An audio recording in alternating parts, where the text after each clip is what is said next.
Hello everyone. आज हम start करने वाले हैं मेंडेलियन डिसऑर्डर। इसको स्टार्ट करने से पहले हम एक बार वो सारे टॉपिक को थोड़ा देखते हैं जो हम पहले कर चुके हैं। हम बेटा क्या क्या कर चुके हैं? हम लोग कर चुके हैं sex determination in honey bee. उसके बाद हम नेक्स्ट टॉपिक क्या पढ़ा था? Pedigree analysis. उसके बाद हमने देखा है बेटा जेनेटिक डिसऑर्डर। जेनेटिक डिसऑर्डर में हम लोग सर लास्ट लेक्चर में हम लोग दो क्लासिफिकेशन कर चुके हैं इसका, मेंडेलियन डिसऑर्डर का और क्रोमोसोमल डिसऑर्डर का। हम क्रोमोसोमल डिसऑर्डर को खत्म कर चुके थे। मैंने बताया था क्रोमोसोमल डिसऑर्डर एन्यूप्लॉइडी की वजह से होता है। इसमें 3 डिसऑर्डर को आपने पढ़ा, किस किस को? टर्नर सिंड्रोम, डाउन सिंड्रोम और क्लिनफेल्टर सिंड्रोम। इतना हम लोग कर चुके थे। अब स्टार्ट करते हैं हम लोग मेंडेलियन डिसऑर्डर। देखो, मेंडेलियन डिसऑर्डर के लिए मैं यहाँ पर एक चार्ट बनाऊंगा। हम इस चार्ट के फॉर्म में पढ़ेंगे पूरे डिसऑर्डर को, ठीक है? जितने टाइप के मेंडेलियन डिसऑर्डर होते हैं वो, और जो जो उसमें इंपॉर्टेंट एग्जांपल जो एनसीईआरटी ने मेंशन किया है उसको जितना एक्सप्लेनेशन एनसीईआरटी में दिया है उतना पढ़ेंगे और कुछ एक्स्ट्रा एग्जांपल याद रखेंगे नीट के पॉइंट ऑफ व्यू से, ठीक है? चलिए स्टार्ट करते हैं। हम लोग बनाते हैं सबसे पहले एक चार्ट का प्रिपरेशन करते हैं, ठीक है? चलिए मैं व्हाइट बोर्ड पे चार्ट बनाता हूँ। स्टार्ट करते हैं बेटा हम लोग मेंडेलियन डिसऑर्डर। बहुत इंपॉर्टेंट टॉपिक है, हर साल इससे क्वेश्चन बनता ही बनता है, ठीक है? हम देखते हैं मेंडेलियन डिसऑर्डर। डिसऑर्डर, देखो नाम है डिसऑर्डर, मैं डिजीज नहीं बोल रहा हूं ना, इसको डिसऑर्डर है। मतलब कोई ना कोई चीज ऐसा हुआ है, कोई जीन ऐसा है या कोई क्रोमोसोम ऐसा जिसमें कोई डिफेक्ट आ गया, ठीक है? डिसऑर्डर हो गया, ठीक है? जिसके वजह से एक डिजीज हो गई है आपको। देखो मैं बेटा मेंडेलियन डिसऑर्डर को इसके ट्रेट के फॉर्म में पढ़ाता हूं। मेंडेलियन डिसऑर्डर 3 ग्रुप के डिसऑर्डर्स हैं, ठीक है? इसके 3 ट्रेट हमने देखे थे। कौन कौन सा? एक होता है बेटा इसका ऑटोसोमल ट्रेट, तो ऑटोसोमल रिसेसिव, फर्स्ट देखेंगे ऑटोसोमल रिसेसिव, इसके सारे एग्जांपल देखने वाले। Then autosomal dominant, autosomal dominant और X linked recessive, X linked recessive. इन सबको हम लोग देखने वाले हैं, ठीक है? इन सबके एग्जांपल देखेंगे बेटा, जितने भी एग्जांपल एनसीईआरटी में दे रखे हैं उनको, और कुछ एक्स्ट्रा देखो समझते हैं।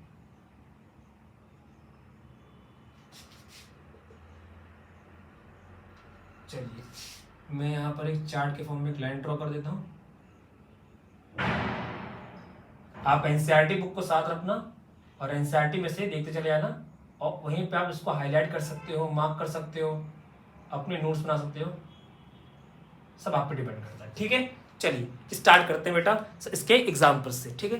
एनसीईआरटी ने बेटा ऑटोसोमल रिसेसिव के अंदर जो एग्जांपल दिए हैं वो कौन कौन सा है बेटा? पहला एग्जांपल है इसके अंदर sickle cell anaemia, very very most important, sickle cell anaemia. और नंबरिंग कर देता हूं, और थैलेसीमिया,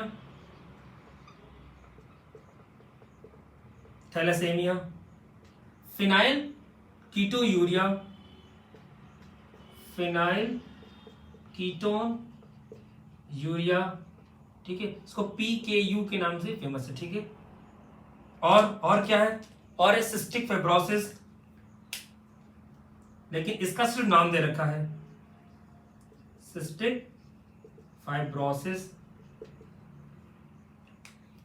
और जो आपको याद रखना है वो है मस्कुलर डिस्ट्रॉफी, मस्क्यूलर डिस्ट्रॉफी। देखो इन सबके बच्चों सिर्फ और सिर्फ only name is given in the NCERT. NCERT ने सिर्फ इसके नामों को बताया है, इसके बारे में कुछ समझाने की कोशिश नहीं की है, तो हमको इसका सिर्फ नाम याद रखना है, ठीक है? और एक्स्ट्रा कोई बच्चा पढ़ना चाहे, एक्स्ट्रा जो आप याद रख सकते हो वो मैं कुछ और लिखवा रहा हूं। ये बेटा ऐसे जो मैं एग्जाम्पल लिखवा रहा हूं ना, ये ऐसे क्वेश्चन तो नहीं बन के आने वाला, हो सकता है किसी के ऑप्शंस में ये हो, ठीक है? तो उस ऑप्शंस के क्वेश्चन को टैकल करने के लिए आपको मैं नाम लिखवा दे रहा हूं एल्बिनिज्म, ठीक है? ये स्किन डिसऑर्डर होता है एल्बिनिज्म। एक होता है बेटा आपका नर्व डिसऑर्डर, टाइशेक डिजीज,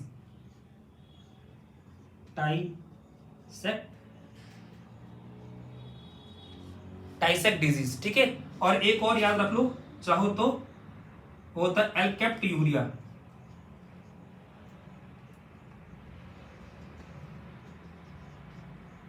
एल्केप्टोयूरिया, ठीक है, एल्केप्टोयूरिया। ये आपके कुछ मैंने एग्जांपल लिखा है किसके, ऑटोसोमल रिसेसिव डिसऑर्डर के। इसमें से ये 3 आपको अच्छे से पढ़ना है। कौन कौन सा, सिकल सेल एनीमिया, थैलेसेमिया और फिनाइल कीटोयूरिया। इनके बारे में एनसीईआरटी ने बेटा अच्छे से डिस्क्राइब किया है, तो आपको इतना अच्छे से पढ़ना है, जिसको मैं अलग से भी टॉपिक के वाइज पढ़ाऊंगा, ठीक है। देखो ये लेक्चर बड़ा लंबा हो सकता है, इसलिए मैंने क्या करने वाला हूं, मैं आपका अलग अलग वीडियो फॉर्म करूंगा आपके लिए, ऑटोसोमल रिसेसिव डिसऑर्डर के लिए अलग बनाऊंगा और एक्स लिंक्ड रिसेसिव डिसऑर्डर के लिए अलग, ठीक है, ताकि हम आराम से देख सको। वीडियो लंबा होगा, आपका इंटरेस्ट टूट जाएगा पढ़ने के लिए। देखो, ठीक है, इनका सिर्फ आपको नाम याद रखने इन सबके 4, 5, 6, 7, ठीक है। इसमें आपको बेटा मैं कुछ बताता हूँ सिस्टिक फाइब्रोसिस के बारे में, ठीक है, थोड़ा बहुत सुन लो। सिस्टिक फाइब्रोसिस क्या होता है, ये एक लंग डिसऑर्डर है। क्या है, एक लंग डिसऑर्डर है। इसमें क्या होता है बेटा, लंग्स के अंदर होता है क्लोराइड का रिसेप्टर, Cl नेगेटिव आयन का रिसेप्टर होता है। ये रिसेप्टर कहीं ना कहीं म्यूटेंट हो जाता है, ठीक है। म्यूटेंट होने की वजह से ये रिसेप्टर बेटा थिक हाईली विस्कस म्यूकस का फॉर्मेशन करता है। किसका करता है, थिक या फिर highly mucus, high viscosity mucus का फॉर्मेशन करता है। ये हाई विस्कोसिटी म्यूकस जो है वो हमारे एक्सोक्राइन ग्लैंड जैसे कि किडनी हुआ, लिवर हुआ, इनके सिक्रेशन के साथ बेटा क्या करता है, इनके सिक्रेशन के साथ इंटरफेरेंस शो करता है, ठीक है, इंटरफेयर करता है इनके सिक्रेशन के या इनके प्रोडक्शन को। समझे, ये है बेटा आपका क्या, सिस्टिक फाइब्रोसिस। और एक्स्ट्रा याद रखना चाहो तो एक पॉइंट इसमें मैं एक्स्ट्रा आपका ऐड करता हूं आपके नॉलेज के लिए। सिस्टिक फाइब्रोसिस क्रोमोसोम नंबर किस पर होता है, 7 पर होता है, ठीक है, क्रोमोसोम नंबर 7 पे होता है। ये एक एक्स्ट्रा पॉइंट है जो आप याद कर सकते हो, ठीक है। एल्बिनिज्म क्या है बेटा, देखो मस्कुलर डिस्ट्रॉफी तो मसल डिसऑर्डर ही है, ठीक है, मसल वीक हो जाती है। एल्बिनिज्म है स्किन डिसऑर्डर। आपने कुछ ऐसे पर्सन को देखा होगा या कुछ ऐसे बच्चों को भी देखा होगा जिनकी बॉडी पे व्हाइट पैचेस होते हैं, गाल पर हो गए, हाथ पर हो गए। इसके लिए फेमस है कि अंडे मछली के साथ अगर आप दूध पी लिए तो ऐसी चीज होती है, वो अलग कभी बताऊंगा उसके बारे में, ठीक है। वो है बेटा एल्बिनिज्म। टाइसेक डिजीज एक नर्व डिसऑर्डर है, किस टाइप का, ऑटोसोमल रिसेसिव। चलिए आगे देखते हैं। इसके बाद देख मैं आपको आता हूं x linked disorder. X linked disorder बेटा एनसीईआरटी ने जिसको डिस्क्राइब किया है वो है 2, एक है हीमोफीलिया और एक है बेटा कलर ब्लाइंडनेस। दोनों वेरी वेरी मोस्ट इंपॉर्टेंट, आपको याद रखना है इनके बारे में पूरी बात नहीं, ठीक है। क्या, हीमोफीलिया, हीमोफीलिया और sickle cell anaemia, sorry not sickle cell anaemia, haemophilia और कलर ब्लाइंडनेस, ठीक है, कलर ब्लाइंडनेस, ये दोनों आपको याद रखना है, ठीक है। अब देखो ऑटोसोमल डोमिनेंट में क्या ध्यान रखना है, ऑटो इसके एग्जांपल, सिर्फ ओनली एग्जांपल इज इंपॉर्टेंट, ठीक है। ऑटोसोमल डिसऑर्डर का बेटा आपको मैं एग्जांपल लिखवा रहा हूं, मायोटोनिक डिस्ट्रॉफी, मायोटोनिक डिस्ट्रॉफी,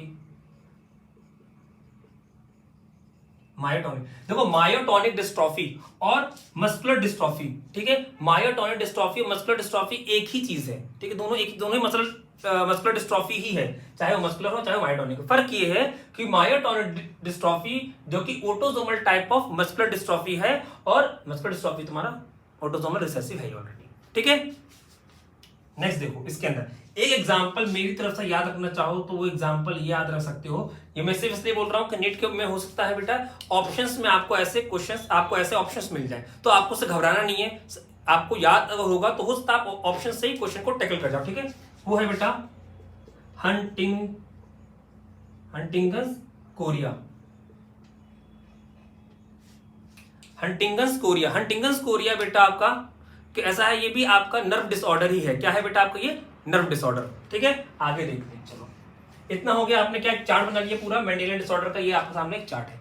अब बेटा हम लोग एक एक करके सारे डिजीज के बारे में पढ़ना स्टार्ट करते हैं। हम स्टार्ट करेंगे सबसे पहले सिकल सेल एनीमिया से। चलिए देखते हैं sickle cell anaemia. Sickle cell anaemia पहला टॉपिक स्टार्ट हो रहा है हमारा, किसका, सिकल सेल एनीमिया।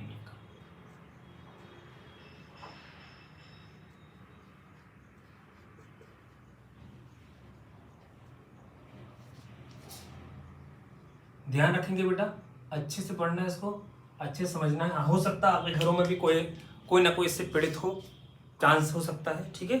तो समझो क्या होता है। पहले समझते हैं कि ये बीमारी है क्या, ये डिसऑर्डर है क्या। देखो इस डिसऑर्डर में होता क्या है, जो हमारा जो बेटा नॉर्मल हीमोग्लोबिन होता है ना, हमारा हीमोग्लोबिन के अंदर क्या आरबीसी है, आरबीसी कहाँ मिलते हैं, आरबीसी हीमोग्लोबिन कहाँ मिलता है, आरबीसी के ऊपर, आरबीसी सरफेस के ऊपर, ठीक है। तो हमारा जो बेटा नॉर्मल आरबीसी होता है वो कैसा होता है, बाई कनकेव शेप का होता है, बाई कॉनकेव होता है, ठीक है। लेकिन ऐसा पर्सन जिसको सिकल सेल डिसऑर्डर है, उसकी बॉडी के अंदर ये आरबीसी का शेप होता है बेटा कैसा, क्रिश्चियन मून लाइक शेप, मतलब सी शेप रहता है, ठीक है। अब इस सी शेप की वजह से इसको क्या क्या प्रॉब्लम होती है वो देखते हैं, समझते हैं क्या क्या। मैं आपको बता रहा हूं, जैसे देखो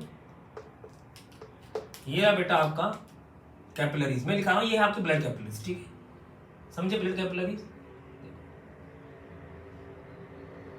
ब्लड कैपिलरीज बनाया मैंने आपको, ठीक है। ब्लड कैपिलरीज के अंदर ब्लड बह रहा है, ब्लड के अंदर बेटा आरबीसी ये बनाया। नॉर्मल आरबीसी कैसा होता है, बाई कॉनकेव शेप का होता है। एनसीईआरटी ने कुछ ऐसा डायग्राम बना रखा है ना, कुछ ऐसा देख लेना, ठीक है, समझ जाए, ठीक। कैसा होता है बेटा, नॉर्मल आरबीसी है, ये क्या है, नॉर्मल आरबीसी। जिस पर्सन को क्या है, सिकल सेल डिसऑर्डर है, उसकी बॉडी में आरबीसी का शेप चेंज होकर क्या हो जाता है बेटा, सिकलिन टाइप का, इस सी शेप में, ठीक है, सी शेप में आता है, इस शेप में आता है, that is called sickle shape. तो ये आरबीसी कैसे चेंज होता है बेटा, सिकल शेप आरबीसी। तो हमने क्या देखा, मैं क्या समझा बेटा, कि नॉर्मल केस में, नॉर्मल इंसान में जो अभी अफेक्टेड नहीं है, नॉर्मल है, उसकी बॉडी में ब्लड में जो आरबीसीज होते हैं वो कैसे होते हैं बेटा, बाई कॉनकेव शेप के, कैसे होते हैं, बाई कॉनकेव शेप के होते हैं। और जिसको डिजीज हो जाए उसकी बॉडी में यही आरबीसी का शेप किस में कन्वर्ट हो जाता है, सिकल शेप में, कैसे, क्रिस्टल मून लाइट। क्यों होता है देखते हैं, ठीक है, होता क्या क्या इसके अंदर, ठीक है, इसके वजह से प्रॉब्लम क्या होने वाली है, इसका रीजन भी पढ़ेंगे बेटा कैसा हुआ क्यों, ठीक है। इसके वजह से प्रॉब्लम क्या क्या होने वाली है इसको देखते हैं। क्या प्रॉब्लम होगी इसकी वजह से, पहली बात शेप कैसा हो गया इसका, सर सिकल शेप, ठीक है। ये सिकल शेप होने की वजह से बेटा इसका ऐसा शेप होता है कि जो ब्लड कैपिलरीज को क्लॉग कर देता है। देखो शेप ऐसा हो गया, राउंड शेप तो है नहीं कि आराम से पास हो जाए ब्लड कैपिलरीज से, क्या होता है ये ब्लड कैपिलरीज को क्लॉग करता है, उसको ब्लॉकेज कर देता है। ब्लड कैपिलरीज ब्लॉक होंगी तो क्या होगा बेटा, ब्लड फ्लो कम हो जाएगा, और ब्लड फ्लो कम हुआ तो किससे क्या होगा, ब्लड किसको बेटा कैरी करता है, क्लास 11th याद करो, तो ब्लड कैरी करता है बेटा ऑक्सीजन को। तो ऑक्सीजन सप्लाई जो ऑर्गन्स तक होने वाली है, जो टिश्यू तक होने वाली है, वो क्या हो जाएगी बेटा, कम।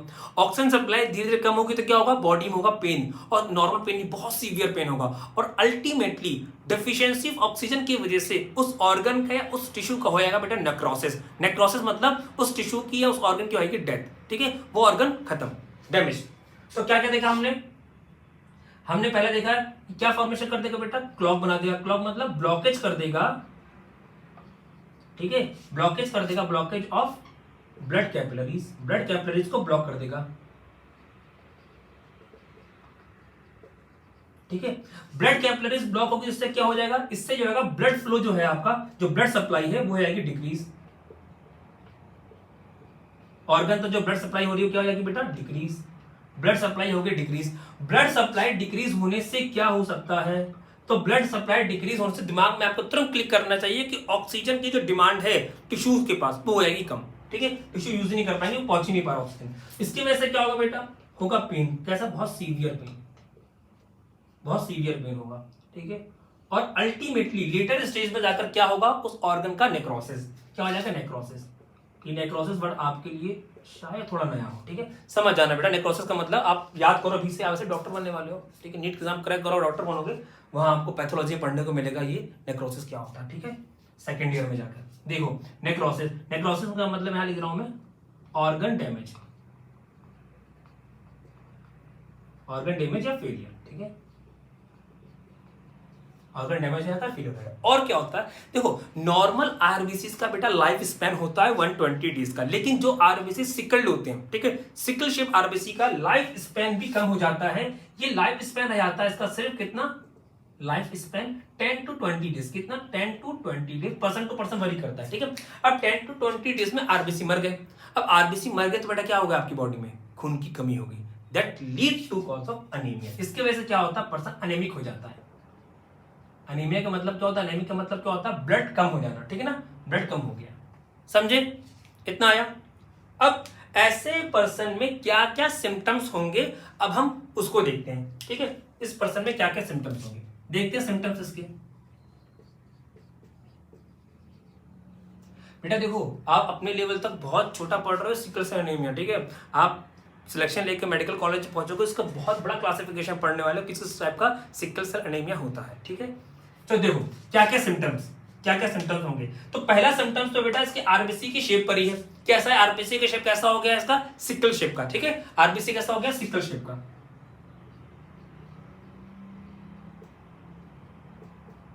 नॉर्मल कैसा होता है, बाइकॉन्केव। सिकल शेप आरबीसी हो गया, जिसकी वजह से क्या हुआ है, इसकी वजह से ब्लड सप्लाई कम हो गया, ठीक है। ब्लड सप्लाई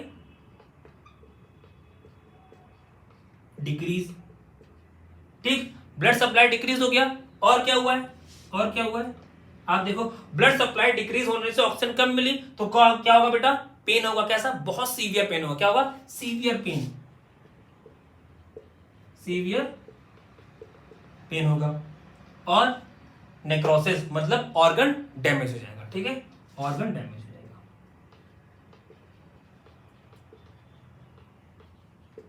ऑर्गन डैमेज, इसको मैं बोल रहा हूं क्या बेटा, नेक्रोसिस।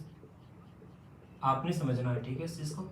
अब देखते हैं यहां तक समझ में आ गया। अब देखते हैं ऐसा क्या हुआ था हीमोग्लोबिन के साथ कि हीमोग्लोबिन का सिर्फ शिकल हो गया, ऐसा क्या दिक्कत हो जाती है। तो देखो हुआ क्यों है, ठीक। अब इसका थोड़ा सा रीजन को देखते हैं, अच्छे समझते हैं बेटा। हम देखते हैं हीमोग्लोबिन, ठीक, हीमोग्लोबिन क्लास 12 बायोमोलिक्यूल केमिस्ट्री के अंदर आपको देखो हीमोग्लोबिन के बारे में बात बताई गई है कि हीमोग्लोबिन के दो पार्ट हैं, एक है हीम और एक है ग्लोबिन, ठीक है।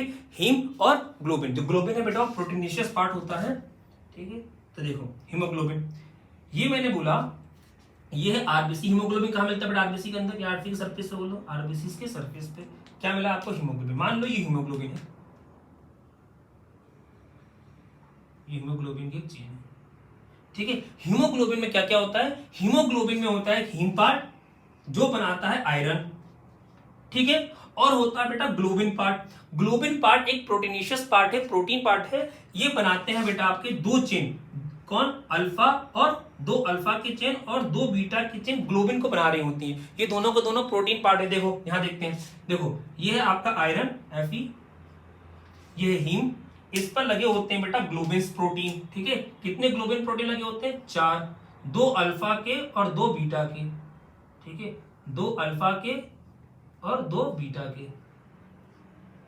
होता यह है सिकल सेल डिसऑर्डर में जो बेटा बीटा ग्लोबिन चेन है, वो एबनॉर्मल फॉर्म होती है। क्या हुआ सिकल सेल के केस में, जो हीमोग्लोबिन के अंदर बीटा ग्लोबिन चेन है, इसका एबनॉर्मल फॉर्मेशन होता है।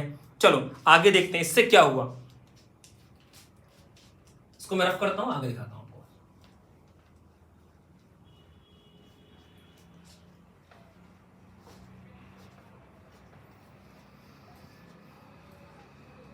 देखो उससे क्या हुआ, हमने क्या रीजन देखा, हमने रीजन क्या देखा इसका बेटा, हमने रीजन देखा कि क्या हुआ है सिकल सेल एनीमिया के केस में। सिकल सेल एनीमिया के केस में क्या हुआ है, जो बीटा ग्लोबिन चेन है इसका एबनॉर्मल सिंथेसिस हुआ है। बीटा चेन का एबनॉर्मल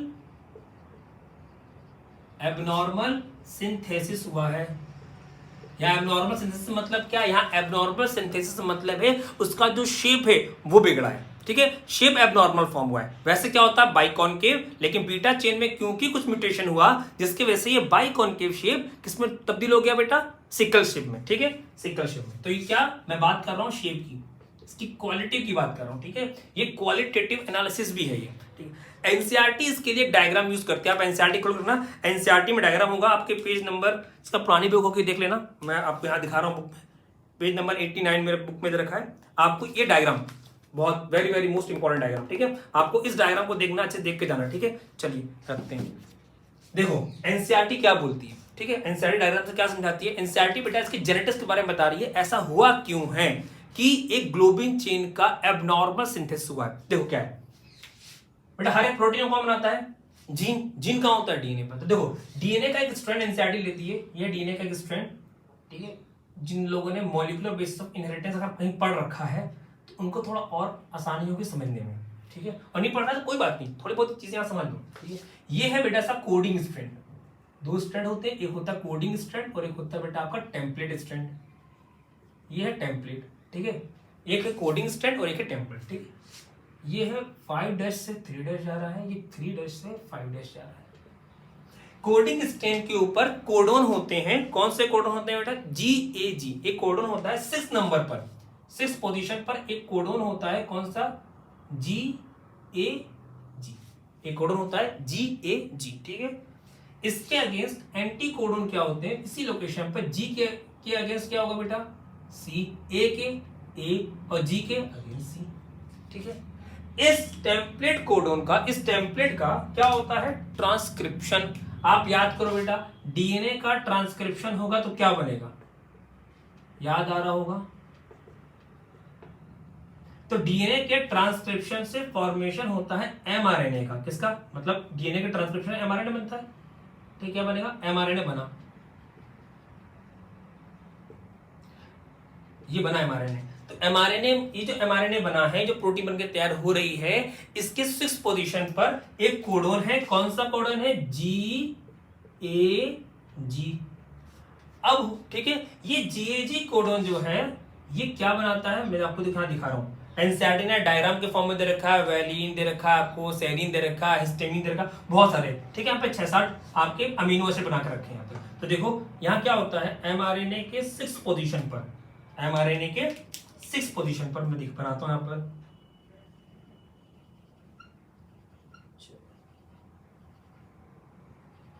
ठीक है।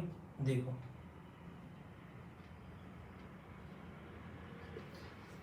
इसमें बेटा, इसके कोडोन पे 6 पोजीशन पर एक कोडोन होता है जो किसके लिए कोड करता है? कौन सा कोडोन होता है? GAG, जो कोड करता है बेटा ग्लूटामिक एसिड के लिए। किसके लिए?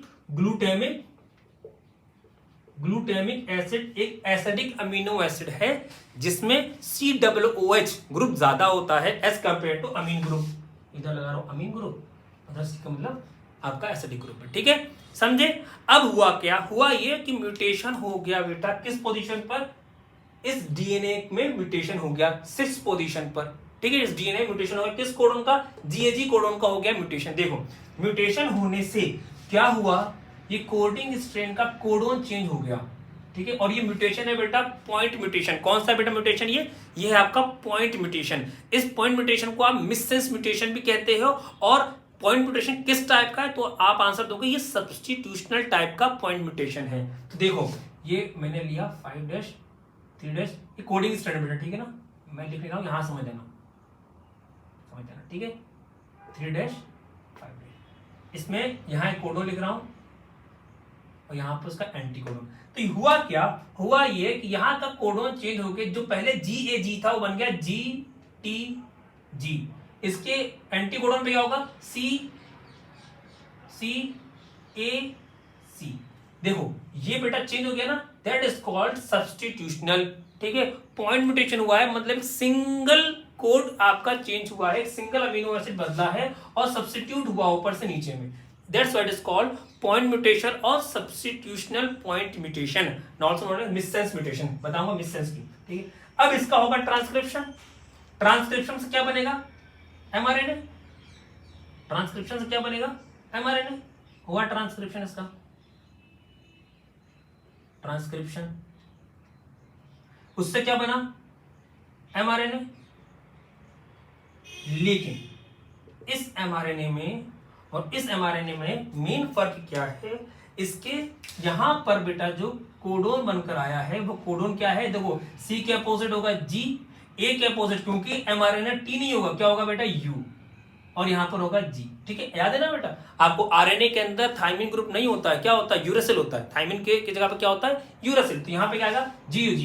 तो जो पहले एक नॉर्मल पर्सन, ये नॉर्मल इंसान के लिए, ठीक है, एक नॉर्मल पर्सन के अंदर जिसको सिकल सेल एनीमिया नहीं है, उसके 6 पोजीशन पर जो कोडोन है वो है GAG, जो कि कोड करता है ग्लूटामिक एसिड के लिए। अब आफ्टर म्यूटेशन इसी 6 पोजीशन पे GAG के बदला क्या आ गया है? GUG, जो कि कोड करता है वैलिन के लिए। तो आप क्या बोल रहे हो? आप ये बोल रहे हो कि इस एमआरएनए के 6 पोजीशन पर जो अमीनो एसिड है वो ग्लूटामिक एसिड नहीं है, बल्कि वो ग्लूटामिक एसिड रिप्लेस हो गया है किसके साथ? वैलिन के साथ, वैलिन के साथ। ठीक है।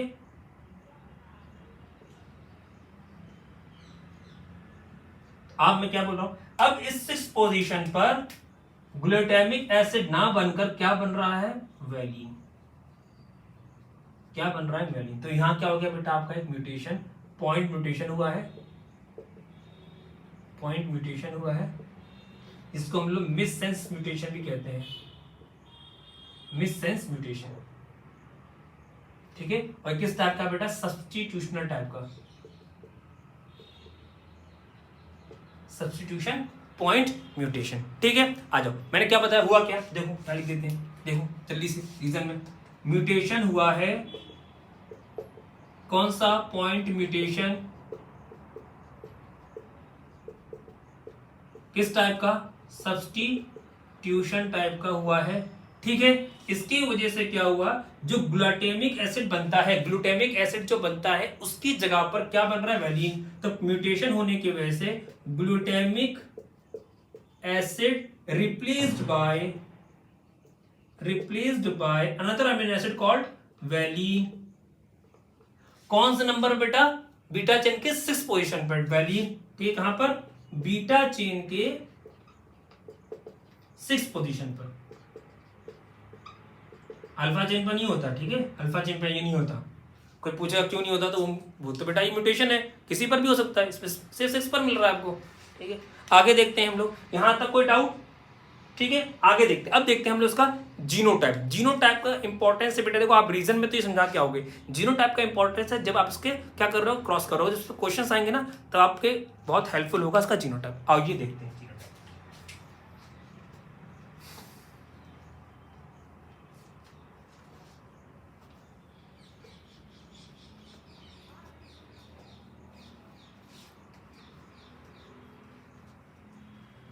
चलो जीनोटाइप स्टार्ट करते हैं इसका।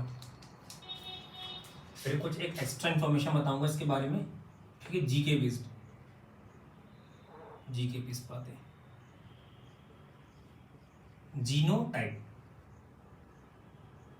देखो क्या क्या होता है, ठीक है। नॉर्मल स्टार्ट करते हैं, ठीक है। मैं आपको कुछ इसके सिंबल दिखा दूं, ठीक है। एच बी ए ये बेटा होता है किसके लिए, ये होता है आपका नॉर्मल हीमोग्लोबिन। क्या होता है ये, normal haemoglobin, normal haemoglobin. HbS ये होता है आपका सिकल शेप, सिकल शेप, ठीक है। इसमें आरबीसी कैसा हो रहा है, सिकल शेप है, मतलब एबनॉर्मल हीमोग्लोबिन है। क्लियर। अब आओ उसके जीनोटाइप, मैं यहाँ पे जीनोटाइप लिखूंगा, यहाँ पे फिनोटाइप। इसके लिए मैं काम कर देता हूँ, ऊपर मैं जी लिख देता हूँ, समझ जाना ना, ये कोड है जी, जी मतलब जीनोटाइप, और ये कैसा दिखेगा, फिनोटाइप, ठीक है। ऐसा इंसान जिसका ये हो ट्रेट HbA ये होता है बेटा आपका नॉर्मल। इसका हीमोग्लोबिन कैसा होगा, बिल्कुल नॉर्मल, मतलब शेप कैसा होगा बेटा इसका, बाइकॉन्केव, ठीक है, नॉर्मल ऐसा शेप आएगा इसके आरबीसी का शेप ऐसा आ गया, ठीक है, बाइकॉन्केव शेप का होता है, ठीक है। आपको पता है मैच्योर आरबीसी का साइज कितना होता है, एक एक्स्ट्रा इन्फॉर्मेशन याद रखने के लिए। मैच्योर आरबीसी में बेटा न्यूक्लियस नहीं होता, पता है ये बात को, मैच्योर आरबीसी के अंदर न्यूक्लियस नहीं होता। कितना साइज होता है, लेकिन जो इमैच्योर होता है उसमें न्यूक्लियस होता है। इसका साइज कितना होता है बेटा, 7.2 माइक्रोन, याद रखना, चल, ठीक है। ये HbA इसका ट्रेट HbA है और HbS के साथ ये है बेटा कैरियर। अब सुनो, देखो कैरियर बेटा फिनोटिपिकली तो बिल्कुल नॉर्मल होगा, कैसा होगा, नॉर्मल, मतलब इसका आरबीसी ऐसी। लेकिन कुछ स्पेशल कंडीशन में आके एनसीईआरटी क्या बोलती है, एनसीईआरटी ये बोलती है जो म्यूटेंट हीमोग्लोबिन है वो बेटा ऑक्सीजन टेंशन में आकर क्या बन जाता है, वो सिकल शेप हो जाता है, ठीक है। तो कुछ स्पेशल कंडीशन में जाकर बेटा ये कैसा हो जाएगा, आपका सिकल शेप बन जाएगा, ठीक है, स्पेशल कंडीशन में। इसी बारे में कुछ बातें मैं बताऊंगा अभी, ठीक। अब देखो ये HbS जिसका ट्रेड ये तो बेटा बचेगा ही नहीं, मर जाएगा, ठीक है, डेड। सिकल सेल होगा डेड, इसकी डेथ हो जाएगी, ठीक है, ऐसा बनकर तैयार होगा ये डेथ, समझे। ये आ गए आपके जीनोटाइप, ये आ गए आपके जीनोटाइप, ठीक है। अब देखो इसमें एक खास बात है, जो कैरियर होता है ना बेटा इसका एक एडवांटेज है, जिसका ट्रेड ये कैरियर वाला ट्रेड सिकल का इसका एडवांटेज है अफ्रीकन लोगों में जिनका ट्रेड होता है HbS वाला, ये लोग रेजिस्टेंट होते हैं मलेरिया के लिए, इनको मलेरिया नहीं होता, तो एडवांटेज है इनका। ठीक है, चलिए अब मैं आपको इसको पूरी बातों को एक और चार्ट के फॉर्म में समझाता हूं। ठीक है, तुरंत आपके दिमाग में बहुत इजी तरीके से समझ आएगा। आगे बढ़ते हैं हम लोग, पूरी बात को चार्ट के फॉर्म में समझाता हूं। आपने जीनोटाइप देख लिया, इसका ट्रेड देख लिया। देखो HbA एक नॉर्मल हीमोग्लोबिन है, एक नॉर्मल पर्सन का। ठीक है, नॉर्मल पर्सन का, जिसके पास क्या होते हैं, जिसके हीमोग्लोबिन में 2 अल्फा चेन होती है और 2 बीटा चेन होती है। इसके बीटा चेन के 6 पोजीशन पर, किस पोजीशन पर, 6 पोजीशन पर ग्लूटामिक एसिड होता है, ठीक है। इसका आरबीसी का शेप कैसा, बाइकॉनकेव। ठीक है, नॉर्मल आरबीसी बनाता है, नॉर्मल। ठीक है, नॉर्मल आरबीसी कैसा, बाइकॉनकेव। हुआ क्या इस नॉर्मल हीमोग्लोबिन में हुआ क्या है, पॉइंट म्यूटेशन हुआ। क्या हुआ, पॉइंट म्यूटेशन हुआ।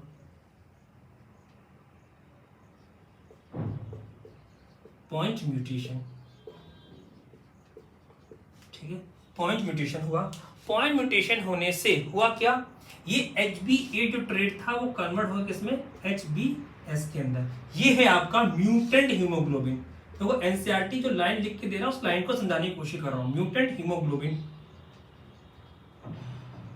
आप एनसीईआरटी के लाइन बाय लाइन बारीकी से पढ़ोगे बेटा, आप नीट के हर एक क्वेश्चन सॉल्व कर सकते हो। एनटीए ऐसा कोई भी क्वेश्चन नहीं बनाता जो नीट के आउट ऑफ जा रहा हूं। ठीक है, उसका कहीं ना कहीं लिंक होता है आपके एनसीईआरटी के साथ। ठीक है, देखो फुल एनसीईआरटी आपको ऐसी रिवाइज करनी है। अब क्या होगा, जो म्यूटेंट हीमोग्लोबिन है, इसके हीमोग्लोबिन के अंदर 2 अल्फा के, इसके हीमोग्लोबिन में 2 अल्फा चेन होती है जो कि नॉर्मल है, और 2 बीटा। लेकिन ये बीटा चेन एबनॉर्मल फॉर्म होती है। एबनॉर्मल कैसे, क्योंकि इसके 6 पोजीशन पर ग्लूटामिक एसिड ना बनकर क्या बन जा रहा है, वैलिन। क्या बन रहा है, वैलिन। कौन से पोजीशन पर, 6 पोजीशन पर, जिसकी वजह से आरबीसी का शेप नॉर्मल बाइकॉनकेव ना होकर कैसा हो गया, सिक्लिन। ठीक है, सिक्लिन शेप का आ गया, सिकल शेप का, ऐसा।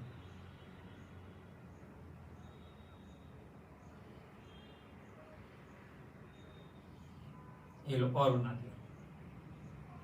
ठीक है, अब ऐसा शेप का बनता क्यों है, सुनो ध्यान सुनो, ऐसा शेप का बनता क्यों है। जब एबनॉर्मल बीटा ग्लोबिन चेन बनता है, जिसकी वजह से वैलिन का फॉर्मेशन हुआ है 6 नंबर पर, इसमें बेटा ऑक्सीजन टेंशन की वजह से, किस वजह से, ऑक्सीजन टेंशन की वजह से होती है, ऑक्सीजन टेंशन। ऑक्सीजन टेंशन की वजह से क्या होता है, पॉलीमराइजेशन हो जाता है। ये पॉलीमराइजेशन कैसे होता है समझते हैं। देखो अभी क्या है, पहले आपके हीमोग्लोबिन के अंदर क्या था, ग्लूटामिक एसिड था, अब आ गया वैलिन। तो वैलिन बेटा क्या करता है, वैलिन हाइड्रोफोबिक नेचर का होता है। ठीक है, जिस हाइड्रोफोबिक इंटरेक्शन करता है और जितने भी अंदर के हीमोग्लोबिन होते हैं उनको आपस में अट्रैक्ट कर लेता है। हाइड्रोफोबिक और वाटर से दूरी भाग रहा है तो किसके पास आएगा, हीमोग्लोबिन को अट्रैक्ट कर लेता है। हीमोग्लोबिन को एक्स्ट्रा अट्रैक्शन करने की वजह से ये कैसा हो जाता है बेटा, पॉलीमराइजेशन होता है, जिसकी वजह से हो जाता है थिक और हार्ड। कैसा हो जाता है, और फिक्स हो जाता है, जिसकी वजह से इसका मूवमेंट कैपिलरीज में होना बहुत मुश्किल है। आप देखो शेप बन जाए कैसा, सिक्लिन बन गया, हार्ड है तो कैपिलरीज को ये ब्लॉक कर देगा। ठीक है, तो सर्कुलेशन, पूरा सर्कुलेशन होगा इस केस में आके। तो ऑक्सीजन टेंशन की वजह से क्या होगा, पॉलीमराइजेशन, और पॉलीमराइजेशन से बहुत सारे हीमोग्लोबिन आपस में आके चिपक जाएंगे। ठीक, अट्रैक्शन होगा। ये देखो ये आपको हीमोग्लोबिन है, अब इसमें क्या बन गया है, इसमें बन गया है हमारा वैलिन, और इस वैलिन में क्या होगा बेटा, हाइड्रोफोबिक इंटरेक्शंस होंगे। ठीक है, ये है वैलिन हीमोग्लोबिन के अंदर। ठीक है, हाइड्रोफोबिक इंटरेक्शन होने की वजह से इसका शेप कैसा हो जाएगा, कन्वर्ट इस शेप में।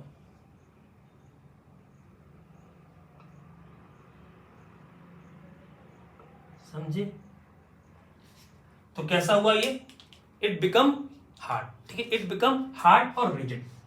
ये आरबीसी कैसा है आपका, हार्ड है और रिजिड है, हार्ड रिजिड।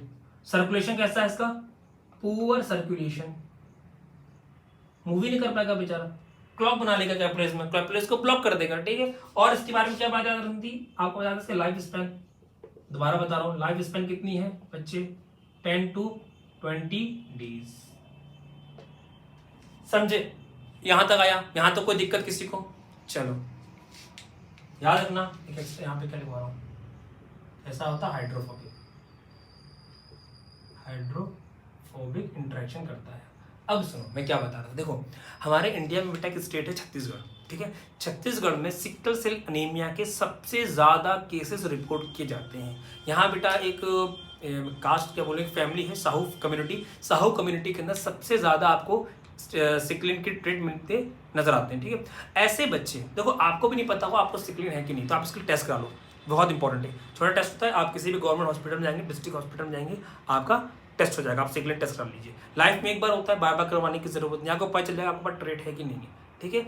अगर आप सिकल हो, सिकल सेल एनीमिक हो, तो बेटा आप कभी भी हाई माउंटेन रेंजेस पे नहीं जाना है आपको, जहाँ का एटमॉस्फेयर कम है, जहाँ की ऑक्सीजन कम है। देखो बॉडी में ऑलरेडी ऑक्सीजन की टेंशन चल रही है, अब ऑक्सीजन और कम हो गया तो बेटा हो सकता है इतना कैटास्ट्रॉफिक कंडीशन बन जाए कि आपकी डेथ हो जाए, ठीक है। तो ऐसे आप माउंटेन रेंज में जो हाई एल्टीट्यूड पे वहां जाने से बचे उन बच्चों को जिनको क्या है सिकल। अब आपको पता क्या चलेगा, इसके लिए आपको टेस्ट करवाना जरूरी है, ठीक है। एक सबसे ज्यादा कहाँ मिलता है बेटा, इंडिया के कौन से स्टेट के अंदर, छत्तीसगढ़ के अंदर, जहां आजकल मैं भी रहता हूं, ठीक है। चलिए आगे देखते हैं। अब बेटा हमारा नेक्स्ट डिसऑर्डर है कौन सा, थैलेसीमिया। स्टार्ट करते हैं हम लोग थैलेसीमिया, सेकंड पढ़ रहे हैं थैलेसीमिया, सेकंड डिसऑर्डर। एक एक्स्ट्रा पॉइंट जो सिकल सेल एनीमिया में आप याद रख सकते हो, तो सिकल सेल एनीमिया बेटा क्रोमोसोम नंबर 11 पर होता है। किस पर होता है, क्रोमोसोम नंबर 11 पर। चलिए अब स्टार्ट करें थैलेसीमिया। थैलेसीमिया क्या है आपका, ऑटोसोमल रिसेसिव डिसऑर्डर, थैलेसीमिया, ठीक है। समझते हैं इसके बीमारी को, समझते हैं। देखो हमारा सिकल सेल एनीमिया के केस में क्या हुआ था, एबनॉर्मल फॉर्मेशन हो रहा था हीमोग्लोबिन का। क्या, सिकल सेल एनीमिया केस में एबनॉर्मल हीमोग्लोबिन बन रहा था। लेकिन थैलेसीमिया केस में क्या होता है, थैलेसीमिया के केस में लेस सिंथेसिस होता है हीमोग्लोबिन का। यह एबनॉर्मल नहीं बनता है, यह हीमोग्लोबिन कम बनता है, जिसकी वजह से पर्सन को रेगुलर इंटरवल ऑफ टाइम में ब्लड ट्रांसफ्यूजन की पड़ती है जरूरत। अगर उसका ब्लड ट्रांसफ्यूजन ना किया जाए तो उसकी डेथ भी हो सकती है, ठीक है। क्या देखा हमने, पहले मैंने बात बताई, ये क्या है, ये ऑटोसोमल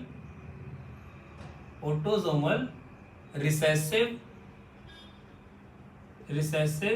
डिसऑर्डर है, ये रिसेसिव डिसऑर्डर है। क्या होता है, हमने क्या बात की कि सिकल सेल केस में जो बात चल रही थी, सिकल सेल एनीमिया में क्या हो रहा था, एबनॉर्मल फॉर्मेशन हो रहा था हीमोग्लोबिन का, एबनॉर्मल फॉर्म हो रहा था कौन, हीमोग्लोबिन, ठीक है। लेकिन थैलेसीमिया के केस में ये बात नहीं हो रही है, थैलेसीमिया के केस में लेस सिंथेसिस हो रहा है हीमोग्लोबिन का। क्या हो रहा है, लेस सिंथेसिस ऑफ हीमोग्लोबिन। क्या हो रहा है, less synthesis of haemoglobin, haemoglobin का लेस सिंथेसिस हो रहा है, जिसके वजह से जिस पर्सन को थैलेसीमिया है, the person need regular transfusion of blood, regular blood transfusion,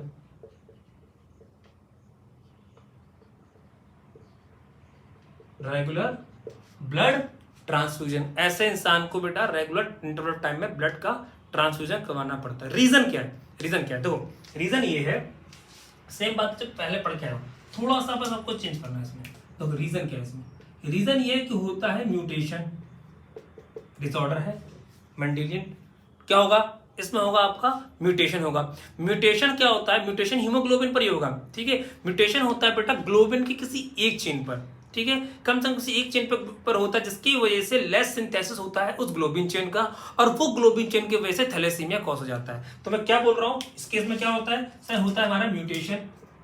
हम क्या बोल रहे हैं, क्या समझते हैं, म्यूटेशन होता है जिसकी वजह से लेस सिंथेसिस होगा किसी एक ग्लोबिन चेन का, ठीक है, लेस सिंथेसिस ऑफ, म्यूटेशन हुआ, लेस सिंथेसिस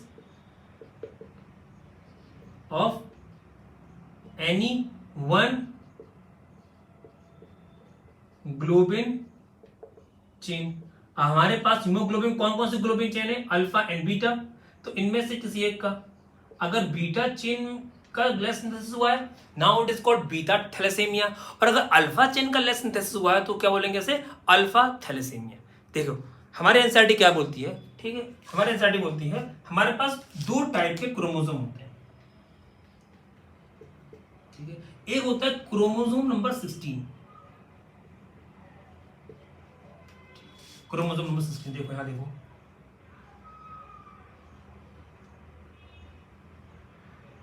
इस क्रोमोसोम नंबर 16 में के ये रहा एक लोकस, इस पर एक जीन प्रेजेंट होता है HBA1, ठीक है। इसके सेम पैरल लोकस पे क्या होगा, HBA1, ठीक है। इसमें एक और जीन प्रेजेंट होता है इस क्रोमोसोम पर, कौन सा होता है, HBA2, यहां भी क्या होगा, HBA2, ठीक है। कितने यहाँ पे आपके दो जीन लोकाई है, टोटल कितने जीन लोकाई यहाँ पर, ये दो जीन लोकाई, ये दो जीन लोकाई कितने एलील के साथ, 4 एलील, 4 एलील ना, 1 2 3 4, ठीक है। ये जीन HBA1 और HBA2 ये बेटा रिस्पॉन्सिबल होती है for the formation of alpha chain, alpha chain का सिंथेसिस करने के लिए ये चेन होती है रिस्पॉन्सिबल। अगर इस जीन में म्यूटेशन हो जाए तो अल्फा चेन का कम सिंथेसिस होगा, ठीक है। जितना ज्यादा म्यूटेशन होगा, अगर एक पर होगा तो और कम, तो कम से कम एनसीईआरटी बोलती है कम से कम 3 जीन का म्यूटेशन होना जरूरी है अल्फा चेन का लेस सिंथेसिस करने के लिए, ठीक। कम से कम 3 चेन्स का, मतलब यहाँ क्वांटिटी की बात कर रहे हैं, जितनी ज्यादा जीन अफेक्टेड होंगी उतना कम सिंथेसिस होगा, समझे। चलिए देखिए आगे देखते हैं। एक और क्रोमोसोम होता है, एक और क्रोमोसोम होता है जो आप अभी देख के आ रहे थे, क्रोमोसोम, क्रोमोसोम नंबर 11, ठीक है। ये बनाया मैंने, अच्छा नहीं बनाना, इधर देख लेते हैं, स्पेस कम पड़ गया।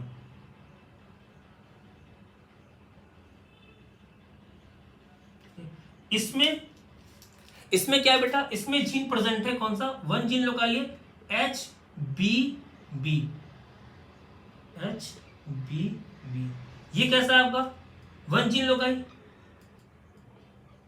1 जीन लोकाई, कितने इसमें एलील है, 2 एलीलिक फॉर्म में, इसमें 2 एलील। ये रिस्पॉन्सिबल होता है, HBB जो जीन है वो रिस्पॉन्सिबल होता है बीटा चेन का सिंथेसिस करने के लिए, किसका, बीटा चेन का सिंथेसिस करने के लिए, क्या बनाएगा, बीटा चेन। अगर इसकी ये दोनों जीन म्यूटेंट हो गई, अगर इन 2 जीन में म्यूटेशन हुआ है तो बीटा चेन कम बनेगा, जिसके वजह से कौन सा थैलेसीमिया होगा, बीटा थैलेसीमिया, ठीक है। तो यहां से एनसीईआरटी बोलती है कि हमारे पास 2 टाइप के थैलेसीमिया है, एक है अल्फा थैलेसीमिया, एक है बीटा थैलेसीमिया। अल्फा थैलेसीमिया के अंदर अल्फा ग्लोबिन चेन का कम सिंथेसिस होता है, उसमें कितनी जीन म्यूटेंट होना चाहिए, कम से कम 3 जीन का म्यूटेशन होना कंपलसरी है। अगर 2 जीन म्यूटेंट हुई, मान लो अगर ये दोनों जीन म्यूटेंट हुई बेटा, तो इसकी वजह से बाकी 2 जीन काम कर जाएंगे ना, इसकी वजह से नॉर्मल चेन का सिंथेसिस हो जाएगा। इसीलिए एनसीईआरटी बोलती है कम से कम 3 जीन का म्यूटेशन होना जरूरी है अल्फा चेन की कम सिंथेसिस करवाने के लिए, ठीक है। और इसमें दोनों जीन का, ये दोनों जीन म्यूटेंट होगी, एक जीन से भी काम नहीं चलेगा ना, एक जीन दूसरी जीन नॉर्मल सिंथेसिस कर देगी, तो एक दोनों जीन बेटा म्यूटेंट होगी तब बीटा चेन का कम सिंथेसिस होगा, ठीक है। चलिए तो यहां से हमने क्या देखा, यहां से हमने देखा कि आपका थैलेसीमिया 2 टाइप का होता है, ध्यान देना, थैलेसीमिया 2 टाइप का होता है। एक बार में कंपाइल करते हैं इसको जल्दी से। 2 टाइप का थैलेसीमिया होता है, ये थैलेसीमिया 2 टाइप का होता है, क्या कौन कौन सा, alpha thalassaemia and beta thalassaemia.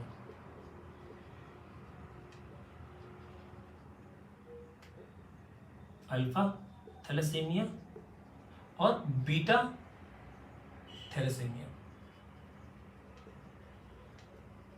ठीक। अल्फा थैलेसीमिया, अल्फा थैलेसीमिया में क्या हुआ है, लेस सिंथेसिस हुआ है अल्फा चेन का, जल्दी से देखो क्या हुआ है, less synthesis of alpha chain, ठीक है। इसकी वजह से क्या हुआ है, क्यों हुआ ये पहले बताओ, ये क्यों हुआ है, क्योंकि इसमें हुआ म्यूटेशन, कितनी जीन में हुआ है, मिनिमम एटलीस्ट 3 जीन में, क्या होगा इसमें, ये क्यों होता है बेटा, म्यूटेशन हुआ है किसमें at least 3 gene, at least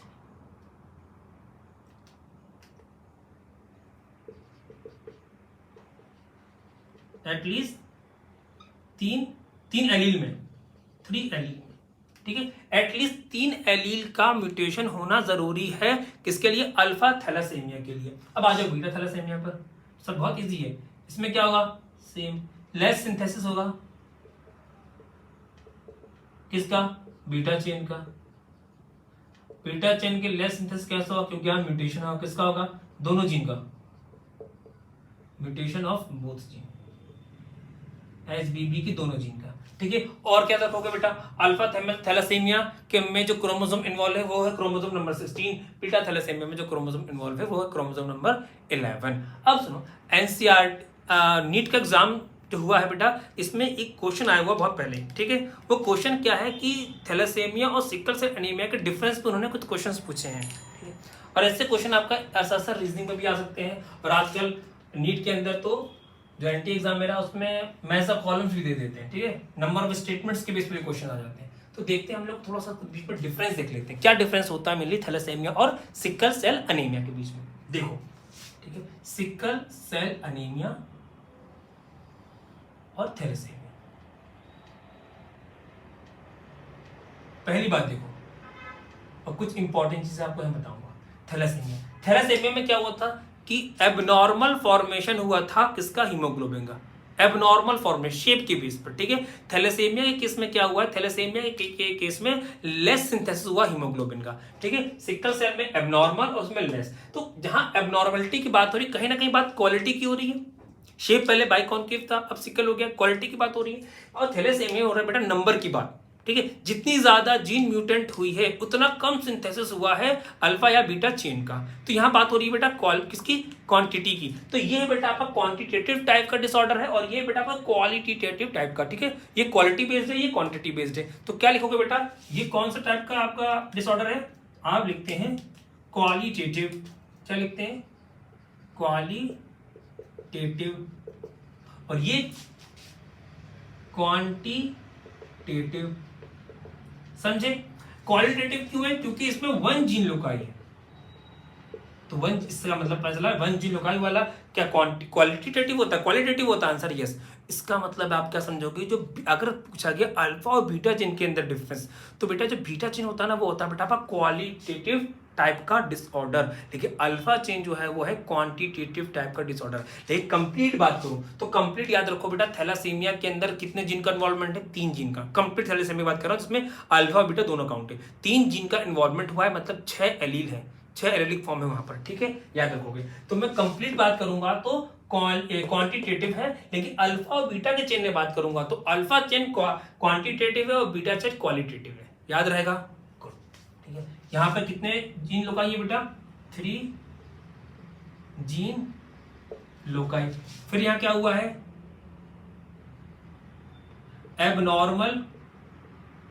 abnormal RBCs बनाए, ठीक है। तो यहां क्या हुआ बेटा? Less synthesis of haemoglobin, less synthesis of haemoglobin, ठीक है। यहां तक आया? चलिए, यहां तक खत्म होता है हमारा आकर थैलेसेमिया। नेक्स्ट एनसीईआरटी ने बेटा जिसके बारे में बताया है वो है फिनाइल कीटोयूरिया। फिनाइल कीटोयूरिया, ऑल्दो मैं पहले फिजिकल क्लास में इसको पढ़ा चुका हूं, लेकिन चलो यहाँ मैंने ऑनलाइन कोई लेक्चर नहीं लिया इसका, तो मैं थोड़ा सा इसके बारे में बताता हूँ। चलिए स्टार्ट करते हैं, ठीक है। हम स्टार्ट कर रहे हैं फिनाइल कीटोयूरिया, ठीक है। फिनाइल कीटोयूरिया बेटा मेंडेलियन डिसऑर्डर में रिसेसिव ऑटोसोमल रिसेसिव डिसऑर्डर है और ये आखिरी डिसऑर्डर है जो हमको पढ़ना है बाय एनसीईआरटी, ठीक है। उसके बाद ये लेक्चर रहेगा आपका खत्म। आज का लेक्चर का ये आखिरी टॉपिक है phenylketonuria, PKU, phenylketonuria, ठीक है, पीकेयू। चलिए देखते हैं पहले कुछ बातें। पहली बात बेटा, ऑटोसोमल रिसेसिव डिसऑर्डर होता है, कौन सा क्रोमोसोम का इन्वॉल्वमेंट है? तो याद रखो क्रोमोसोम नंबर 12। किसका है? क्रोमोसोम नंबर 12 का है। जाके मैंने बोला इसमें देखो, स्टार्ट करते हैं। फिनाइल कीटोयूरिया ये है आपका ऑटोसोमल रिसेसिव रिसेसिव डिसऑर्डर। ये इतना इंपॉर्टेंट है बेटा कि नीट पीजी का जो एग्जाम होता है उसमें भी फिनाइलकीटोयूरिया पे क्वेश्चन पूछ ले जाते हैं। ठीक है, किस क्रोमोसोम पर होता है? तो क्रोमोसोम नंबर 12 पर होता है। ठीक है, देखते हैं, आ जाओ इसके पीछे की जेनेटिक समझते होता क्या है। रीजन पे आ जाओ। ठीक है बेटा, हमारी बॉडी के अंदर एक अमीनो एसिड होता है, अल्फा असेंशियल अमीनो एसिड। ये आप बेटा केमिस्ट्री में बायोमोलिक्यूल चैप्टर में पढ़ोगे। ठीक है, और क्लास 11 नहीं बेटा में जो बायोमोलिक्यूल चैप्टर है वहां पढ़कर आ रहे होगे, ऐसा मेरा मानना है। ठीक है, तो हमारी बॉडी के अंदर एक अल्फा असेंशियल अमीनो एसिड होता है, नाम क्या है? Phenyl alanine. क्या नाम है? Phenyl alanine. फिनाइल एलानीन एक एरोमेटिक अमीनो एसिड है। फिनाइल एलानीन कैसा है बेटा? एरोमेटिक अमीनो एसिड है। इसमें देखो, इसका मैं फॉर्मूला बना रहा हूं ना, ये रहा,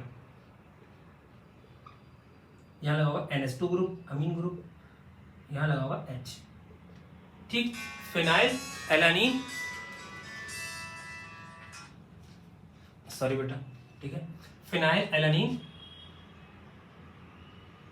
क्या होता है? देखो, ये फिनाइल एलानीन में होता है बेटा हाइड्रोक्सिलेशन। क्या होता है? इस फिनाइल एलानीन के अंदर होता है हाइड्रोक्सिलेशन। ठीक, हाइड्रोक्सिलेशन मतलब एडिशन ऑफ OH ग्रुप। इस फिनाइल एलानीन के अंदर OH ग्रुप का एडिशन हो जाता है। OH ग्रुप क्या होता है? ऐड। इस प्रोसेस को आप क्या बोलते हो? हाइड्रोक्सिलेशन।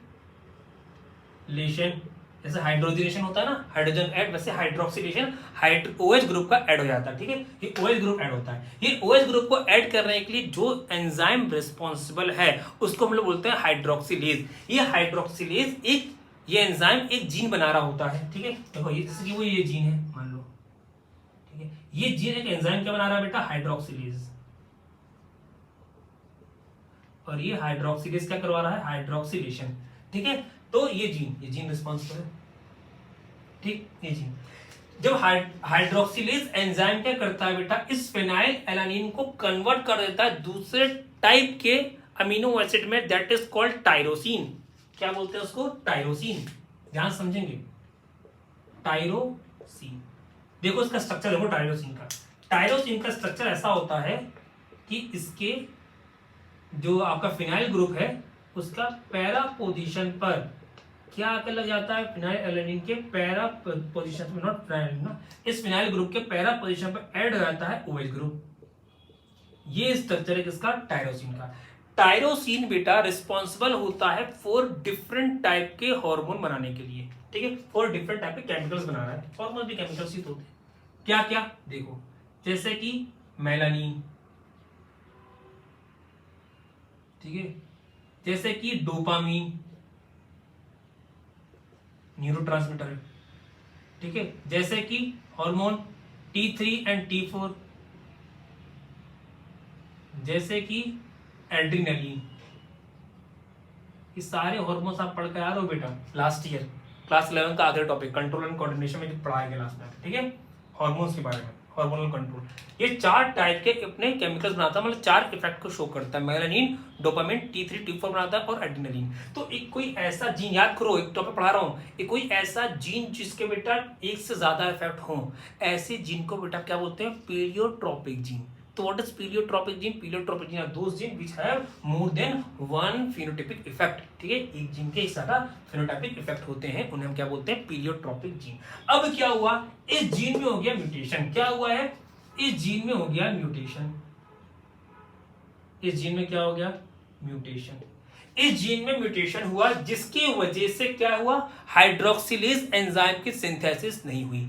हाइड्रोक्सिलेज एंजाइम की सिंथेसिस नहीं हुई तो हाइड्रोक्सिलेशन नहीं बना। हाइड्रोक्सिलेशन नहीं बना तो OH ग्रुप ऐड नहीं होगा। तो होगा इससे क्या? फिनाइल एलानीन का अमाउंट इंक्रीज होना शुरू हो जाएगा। क्या हुआ बेटा? तो PKU के केस में, इन केस ऑफ PKU के केस में जो फिनाइल एलानीन है इसका अमाउंट इंक्रीज हो जाता है। इसके अमाउंट इंक्रीज होने से क्या होता है? जैसे इसका अमाउंट इंक्रीज होता है बेटा, ये कन्वर्ट हो जाता है किसके अंदर? फिनाइल पाइरुवेट में, या फिनाइल पायरुविक एसिड में। जब फिनाइल पायरुवेट में कन्वर्ट होता है तो अपने अंदर से ये ग्रुप को रिलीज कर देता है, वो है अमीन ग्रुप, NH2 ग्रुप रिमूव हो जाता है। ठीक है, ये फिनाइल पायरुवेट के अंदर एक और ग्रुप होता है, कौन सा? Ketone group. जैसे NH2 ग्रुप निकलता है, कीटोन ग्रुप का फॉर्मेशन आता है। ठीक है, क्या होता है इसके अंदर? कीटोन ग्रुप होता है। ये कीटोन ग्रुप बेटा यूरिन के थ्रू एक्सक्रीट आउट होता है as in the form of ketone body. ठीक है, तो ये पायरुवेट किससे निकलता है? यूरिन के थ्रू बाहर निकलता है, यूरिन के थ्रू एक्सक्रीट हो जाता है, और उसमें हमको बेटा क्या मिलता है? Ketone body. तो ये सिम्टम्स इसका, ये कीटोन बॉडी सिम्टम्स है किसका? फिनाइल कीटो यूरिया का। इसको फिनाइल कीटो यूरिया क्यों बोल रहे हैं? इसी वजह से कीटोन बॉडी इसमें रिलीज हो रही है। ठीक है, पहली बात तो ये होगी। ठीक है, कि फिनाइल एल्कीन का अमाउंट लगातार इंक्रीज हो रहा है। ठीक है, दूसरा क्या है? टायरोसिन तो घट रहा है, कन्वर्जन नहीं हो रहा, टायरोसिन घट रहा है। देखो क्या हुआ, टायरोसिन घट गया, टायरोसिन का अमाउंट कम हुआ, तो टायरोसिन क्या बनाना था बेटा? मेलानिन। तो मेलानिन कम बनेगा ज्यादा, आंसर है कम, मेलानिन बना कम। तो मेलानिन कम बना तो मजे आ गया आपको ऐसे दिखाया तो। क्या हुआ? मेलानिन कम बना तो मेलानिन बेटा डार्क पिगमेंटेशन कॉज करता है ना, बॉडी में डार्कनेस लेके आता है। तो मजा आ गया ना, मेलानिन कम बन रहा है तो फेयर लवली की जरूरत नहीं, आपको कॉस्मेटिक लगाने की जरूरत नहीं लड़कियों के अच्छे दिन आ गए। ठीक है, तो मेलानिन क्या होगा? कम सिंथेसिस होगा, जिसकी वजह से, लेकिन देखो प्रॉब्लम क्या है, आप क्या समझ रहे हो? मेलानिन से आपके कलर को ही गोरा करता है बेटा, बालों को भी गोरा कर देता है ये। ठीक है, मेलानिन डार्क होगा तो बाल भी काले होंगे। ठीक है, अब मेलानिन कम बन रहा है, जिसकी वजह से क्या होगा? जो पिगमेंटेशन है हेयर और स्किन पिगमेंटेशन हो जाएगा डिक्रीज, कंप्लीट व्हाइट, सर से लेकर पैर तक कंप्लीट व्हाइट। तो क्या होगा इसमें? आपका स्किन एंड हेयर पिगमेंटेशन ये सिम्टम्स है बच्चों। ठीक है, डिक्रीज हो जाएगा। और क्या होगा? मैं एक और बताता हूं, आप आ जाओ बेटा डोपामिन पे। डोपामिन भी क्या हो रहा है? कम हो रहा है। डोपामिन कम होने की वजह से क्या होगा? मेंटल रिटार्डेशन, क्योंकि डोपामिन बेटा क्या है? न्यूरोट्रांसमीटर, न्यूरोकेमिकल, या तो ऐसा कम होगा तो क्या हो जाएगा? आपको मेंटल रिटार्डेशन स्टार्ट हो जाएगा, साइकोसिस। The problem is called साइकोसिस। क्या होगा यहां पर? डोपामिन कम बनेगा, डोपामिन कम बनेगा तो इसके वजह से क्या होगा? Mental retardation.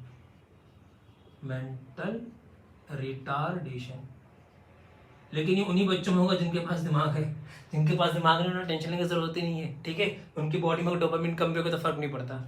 डोपामिन, ठीक, मेंटल रिटार्डेशन, इसको बेटा क्या बोलते हैं? साइकोसिस। ठीक है, पागलपन। चलिए, यहां खत्म होता है बच्चों आपका क्या? फिनाइल कीटोयूरिया। हमने सारे डिसऑर्डर देख लिए इसके। हमने मेंडेलियन डिसऑर्डर में क्या क्या पढ़ लिया, याद करो। हमें मेंडेलियन डिसऑर्डर में सिकल से एनीमिया पढ़ लिया, हमने मेंडेलियन डिसऑर्डर में थैलेसीमिया देख लिया, और हमने क्या देख लिया बेटा? PKU, phenylketonuria. यहाँ आकर आपका मेंडेलियन डिसऑर्डर होता है खत्म। अब नेक्स्ट लेक्चर बेटा, बहुत लंबा लेक्चर हो जा रहा है, बहुत लंबा, आप शायद इतना लंबा लेक्चर नहीं देख सकते हो। ठीक है, नेक्स्ट लेक्चर में हम लोग बात करेंगे किसकी? एक्स लिंक रिसेसिव डिसऑर्डर की। इसमें हीमोफीलिया होगा और क्या होगा? आपका कलर ब्लाइंडनेस। ठीक है बेटा, ये बहुत इंपॉर्टेंट टॉपिक है, आप पूरा कंप्लीट लेक्चर देखो, इसके नोट्स बनाओ विद NCERT। ठीक है, चलिए बेटा, बाय।